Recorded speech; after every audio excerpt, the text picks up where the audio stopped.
Hi viewers, good morning, നമസ്കാരം. Jio kitchen tour vibes എന്ന cookery ചാനലിലേക്ക് നിങ്ങളെല്ലാവരെയും ഹാർദമായി സ്വാഗതം ചെയ്യുകയാണ്.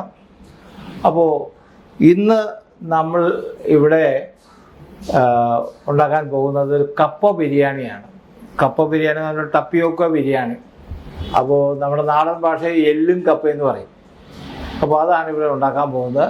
അപ്പോൾ അതിന് വേണ്ടി എന്താ വെച്ചാൽ കപ്പ വേവിച്ച് വെക്കണം. അതുപോലെ തന്നെ പിന്നെ എല്ല്, ഇവിടെ ബഫലോ മീറ്റാണ്, പോത്തിറച്ചിയാണ് ഉപയോഗിക്കുന്നത്. അതിൻ്റെ എല്ലോട് കൂടിയ മീറ്റാണ് വേണ്ടത്. അപ്പോൾ അതിനുള്ള സാമഗ്രികൾ ഞാൻ പറയാം.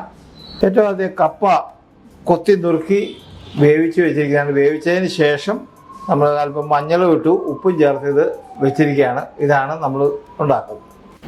ഇനി അടുത്തത് നമ്മുടെ മീറ്റാണ്. ഈ മീറ്റ് ആദ്യം ഉപ്പും വിനാഗിരിയും ഇട്ടിട്ട് കുറച്ച് നേരം കഴുകിയിട്ട് വെള്ളം വാലാൻ വെക്കണം. അതിനുശേഷം ഇത് ഉപ്പ്, വിനാഗിരി, കുരുമുളക്, പിന്നെ ജിഞ്ചർ ഗാർലിക് പേസ്റ്റ് ഇത് ചേർത്തിട്ട് നമ്മൾ ഒരു അരമണിക്കൂർ നേരം ഇതൊന്ന് വെക്കണം. അപ്പോൾ അങ്ങനെ വെച്ചിരിക്കുന്ന സ്ഥിതിയിലാണ് ഇപ്പോൾ ഞാൻ കുക്കറിൽ ഇത് വെച്ചിരിക്കുന്നത്. ഇനി ഇത് കുക്കറിൽ വേവിക്കണം.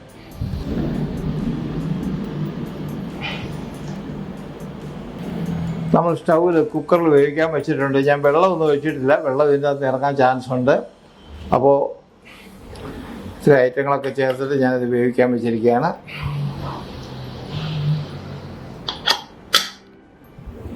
ഇത് വിസിൽ കേട്ടതിന് ശേഷം ഒരു 20 മിനിറ്റ്, കാരണം എല്ലും കൂടെ ഉള്ള ബീഫായത് കാരണം ഒരു 20 മിനിറ്റ് വേണം. അതിന് ശേഷം ഇത് തുറന്നിട്ട് എടുക്കാൻ പറ്റുള്ളൂ.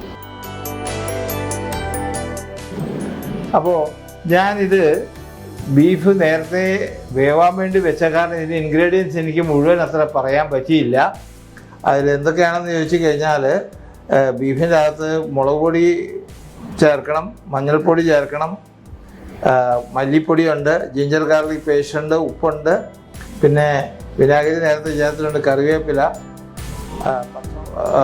ഇത്രയും ഐറ്റങ്ങൾ ചേർത്തിട്ടാണ് ഇത് വെച്ചിരിക്കുന്നത്.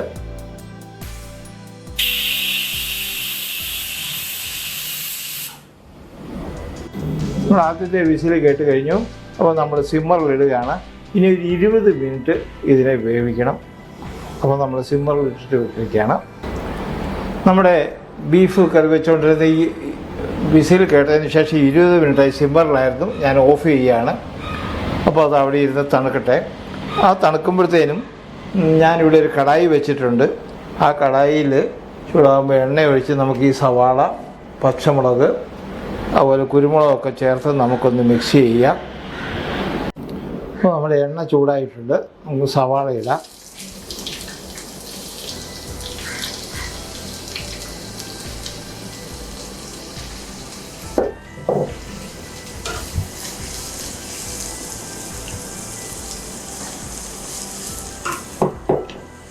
അല്പം ഉപ്പും ചേർക്കാം.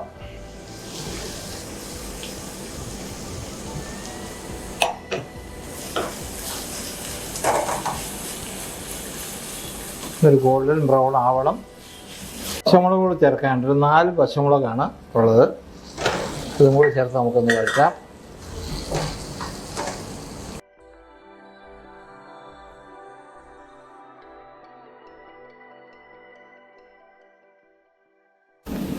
നമ്മുടെ സവാളയും പച്ചമുളക് ഇട്ടത് സവാള ഇന്ന് ഗോൾഡൻ ബ്രൗൺ ആയിട്ടുണ്ട്. ഞാൻ സിമ്മറിൽ വെച്ചു.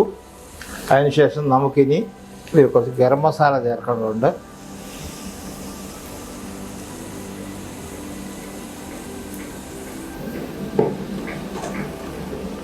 കുരുമുളക്,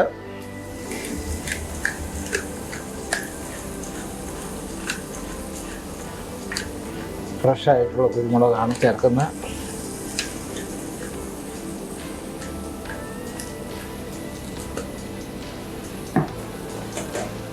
ഇനി വെന്ത ബീഫ് നമുക്കിതിലേക്ക് ചേർക്കാം. നമ്മുടെ സ്റ്റീം പോയി കഴിഞ്ഞു. നമുക്ക് തുറന്ന് നോക്കാം.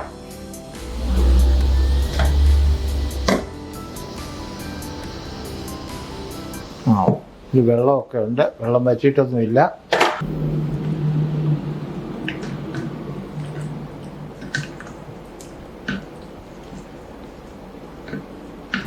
നമ്മുടെ ബീഫ് റെഡി ആയിട്ടുണ്ട്.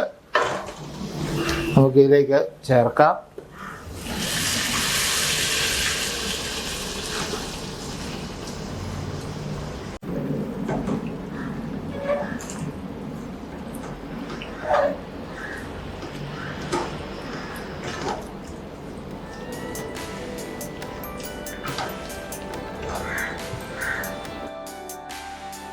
നമ്മുടെ ഇറച്ചിക്കറി റെഡിയായിട്ടുണ്ട്. അപ്പോൾ ഇതിലേക്ക് നമ്മൾ വേവിച്ച് വെച്ച കപ്പ ചേർക്കുകയാണ്. ഇത്രയേ ഉള്ളൂ പണി. ഇത് മിക്സ് ചെയ്ത് കഴിഞ്ഞാൽ ഇതായി കഴിഞ്ഞു.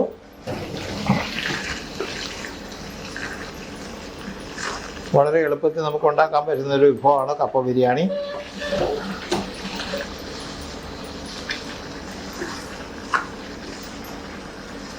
ഇത് അല്പം വേവ് കൂടിയ കപ്പയായതുകൊണ്ടാണ് ഇതിങ്ങനെ വേറെ വേറെ നിൽക്കുന്നത്, അല്ലെങ്കിൽ ഇതിൻ്റെ അകത്ത് മിക്സായതിന്.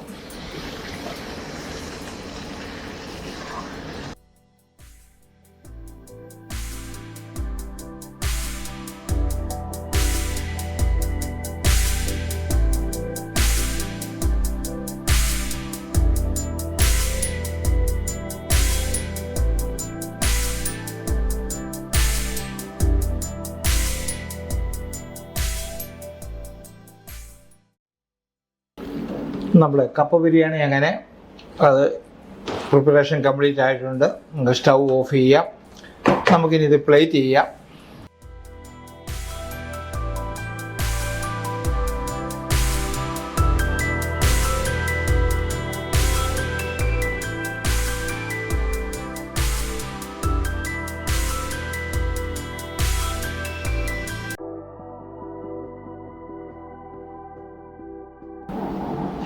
അങ്ങനെ നമ്മുടെ കപ്പ ബിരിയാണി ഇവിടെ റെഡി ആയിരിക്കുകയാണ്.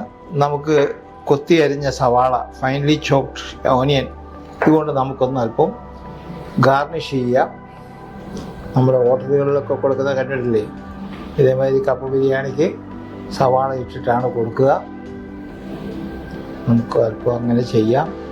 അതിൽ പ്രത്യേക രസമുണ്ടാവും. കിടന്ന് കടിക്കാൻ ഒരു രസമുണ്ടാവും.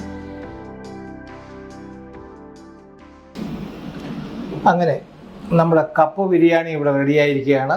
നമ്മുടെ ടപ്പിയോക്ക ബിരിയാണി, പിന്നെ ചില നാട്ടിലൊക്കെ എല്ലും കപ്പ എന്നാണ് പറയുക. പിന്നെ നമ്മുടെ ഈ കോട്ടയം സൈഡിലേക്കൊക്കെ പോയി കഴിഞ്ഞിട്ടുണ്ടെങ്കിൽ ഈ ഇറച്ചിക്കകത്ത് നമ്മുടെ തേങ്ങ വറുത്തരച്ച് ചേർക്കും. ഇത് ഞാൻ വറുത്തരച്ച് ചേർത്തിട്ടില്ല, അത് ഓരോരുത്തരുടെ ഇഷ്ടമാണ്. ഇത് നല്ല ടേസ്റ്റിയാണ്. നമ്മുടെ കേരളം മുഴുവനും വ്യാപകമായിട്ട് ഉപയോഗിക്കുന്ന ഒരു സാധനമാണ് ഈ കപ്പ ബിരിയാണി എന്ന് പറയുന്നത്, എല്ലും കപ്പയും. അപ്പോൾ ഇത് അധികം പ്രയാസമൊന്നുമില്ല. ഞാൻ കാണിച്ചല്ലോ, വളരെ കപ്പ വേവിച്ച് വെക്കുക, അത് കഴിഞ്ഞ് എല്ലും ഇറച്ചിയും കൂടെ വേവിച്ച് വെക്കുക, അതിൽ മിക്സ് ചെയ്യുക, ഇത്രയും പണിയേ ഉള്ളൂ. പിന്നെ കുറച്ച് ഇതിനകത്ത് ഐറ്റങ്ങളൊക്കെ ചേർക്കണം, അതിലുള്ള സാധാരണ ഇറച്ചിക്കറിക്ക് ചേർക്കുന്ന ഐറ്റങ്ങളൊക്കെ ചേർത്ത് കഴിഞ്ഞാൽ മതി. അപ്പോൾ അത്രയേ ഉള്ളൂ. അപ്പോൾ ഇവിടെ നമ്മുടെ ഈ റെസിപ്പി ഇവിടെ തീരുകയാണ്. പിന്നെ എനിക്ക് പ്രേക്ഷകരോട് ഒരു കാര്യം പറയാനുള്ളത് എന്താണെന്ന് വെച്ച് കഴിഞ്ഞാൽ, ഞാൻ ഈ കഴിഞ്ഞ എപ്പിസോഡ് എൻ്റെ ചെട്ടിനാട് ചിക്കൻ ആയിരുന്നു, ചിക്കൻ കറി. അത് നമ്മുടെ പ്രേക്ഷകർ എന്താണെന്നറിയില്ല, അത്രയധികം സ്വീകരിച്ച് കാണുന്നില്ല. വളരെ നല്ല ഒരു റെസിപ്പി ആയിരുന്നു. അത് അത്രയധികം വ്യൂവേഴ്സ് അതിന് വളരെ കുറഞ്ഞതായിട്ടാണ് കാണുന്നത്. എന്താണ് കാരണം എന്നറിയില്ല. അപ്പോൾ അത് നിങ്ങളൊന്ന് കണ്ടു നോക്കണം. അത് നിങ്ങൾ വെച്ച് നോക്കണം. പിന്നെ കൂടാതെ ഈ ഒരു കാര്യം പറയാനുള്ളത്, ഞാൻ കൂടുതൽ വിഭവങ്ങൾ എൻ്റെ കയ്യിലുണ്ട്, നോർത്ത് ഇന്ത്യൻ വിഭവങ്ങൾ. ഞാൻ അതിൽ ട്രെയിൻഡാണ്. നോർത്ത് ഇന്ത്യൻ കൂടാതെ ഞാൻ ഇപ്പം ഇതുണ്ട്, തായ് ചെയ്യാറുണ്ട്, നമ്മുടെ കൊറിയൻ ചെയ്യാറുണ്ട്, മെക്സിക്കൻ ചെയ്യും, പിന്നെ ഇറ്റാലിയൻ, മറ്റുള്ള കോണ്ടിനെൻ്റൽ എന്ത് തരം വിഭവങ്ങളുണ്ടെങ്കിലും ഞാനത് ചെയ്യുന്നതാണ്. നിങ്ങൾക്ക് താല്പര്യമുള്ള ഏതായിട്ടും നിങ്ങൾ കമൻറ്റിൽ ഇടുകയാണെങ്കിൽ ഞാനത് നിങ്ങൾക്ക് ഉണ്ടാക്കി കാണിച്ചു തരുന്നതായിരിക്കും. അപ്പോൾ നിങ്ങൾ സഹകരിക്കുക. നിങ്ങൾ ഇത് ഇഷ്ടപ്പെട്ടെങ്കിൽ ലൈക്ക് ചെയ്യുക, സബ്സ്ക്രൈബ് ചെയ്യുക. പിന്നെ സബ്സ്ക്രൈബ് ചെയ്യുന്ന കാര്യമൊന്നും ഞാൻ പ്രത്യേകിച്ച് പറയേണ്ട കാര്യമില്ല, നിങ്ങൾക്ക് എല്ലാവർക്കും അറിയാം. പിന്നെ ഇതിൽ ഇൻഗ്രീഡിയൻസ് എല്ലാം ഞാൻ ഡിസ്ക്രിപ്ഷനിൽ കൃത്യമായിട്ട് ചേർക്കുന്നതായിരിക്കും, അത് നിങ്ങൾ കാണുക. അപ്പോൾ ഇതോടുകൂടി ഇന്നത്തെ ഈ കപ്പ ബിരിയാണി, ടപ്പിയോക്ക ബിരിയാണി എന്നുള്ളത് ഇവിടെ തീരുകയാണ്. അപ്പോൾ നിങ്ങൾക്കെല്ലാവർക്കും ഒരു നല്ല ദിവസം ആശംസിച്ചുകൊണ്ട് നിർത്തട്ടെ. നമസ്കാരം. ജയ് ഹിന്ദ്.